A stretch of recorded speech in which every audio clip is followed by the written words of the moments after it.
Jésus étant né à Bethléem en Judée, au temps du roi Hérode, voici des mages d'Orient arrivèrent à Jérusalem. Ils dirent, où est le roi des Juifs qui vient de naître? Car nous avons vu son étoile en Orient et nous sommes venus pour l'adorer. Le roi Hérode, ayant appris cela, fut troublé, et tout Jérusalem avec lui. Il assembla tous les principaux sacrificateurs et les scribes du peuple, et il s'informa auprès d'eux où devait naître le Christ. Ils lui dirent, à Bethléem, en Judée, car voici ce qui a été écrit par le prophète.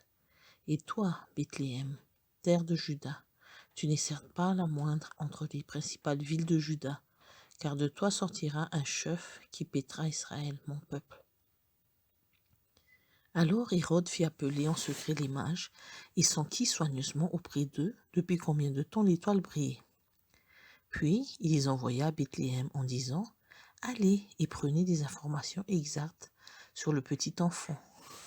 Quand vous l'aurez trouvé, faites-le moi savoir, afin que j'aie aussi moi-même l'adorer. » Après avoir entendu le roi, ils partirent, et voici l'étoile qu'ils avaient vue en Orient marcher devant eux, jusqu'à ce qu'étant arrivée au-dessus du lieu où était le petit enfant, elle s'arrêta.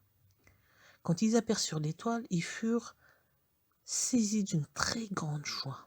Ils entrèrent dans la maison, virent le petit enfant avec Marie sa mère, se prosternèrent et l'adorèrent. Ils ouvrirent ensuite leur trésor et lui offrirent en présent de l'or, de l'encens et de la myrrhe.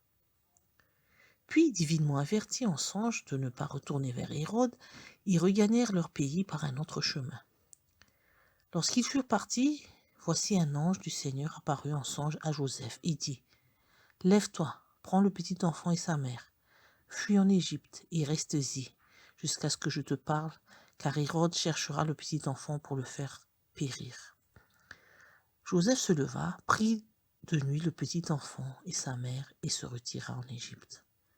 Il y resta jusqu'à la mort d'Hérode, afin que s'accomplisse ce que le Seigneur avait annoncé par le prophète. « J'ai appelé mon fils hors d'Égypte. » Alors Hérode, voyant qu'il avait été joué par les mages, se mit dans une grande colère. Il envoya tuer tous les enfants de 2 ans et au-dessous, qui étaient à Bethléem et dans tout son territoire, selon la date dont il s'était soigneusement enquis auprès des mages. Alors s'accomplit ce qui avait été annoncé par Jérémie le prophète. On a entendu des cris à Rama, des pleurs et des grandes lamentations.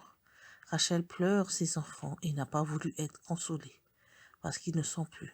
Quand Hérode fut mort, voici un ange du Seigneur apparut en songe à Joseph en Égypte et dit, « Lève-toi, prends le petit enfant et sa mère, et va dans le pays d'Israël, car ceux qui ont voulu à la vie du petit enfant sont morts. » Joseph se leva, prit le petit enfant et sa mère, et alla dans le pays d'Israël. Mais ayant appris qu'Archélius régnait sur la Judée à la place d'Hérode son père, il craignit de s'y rendre, et divinement averti en songe, il se retira dans le territoire de la Galilée.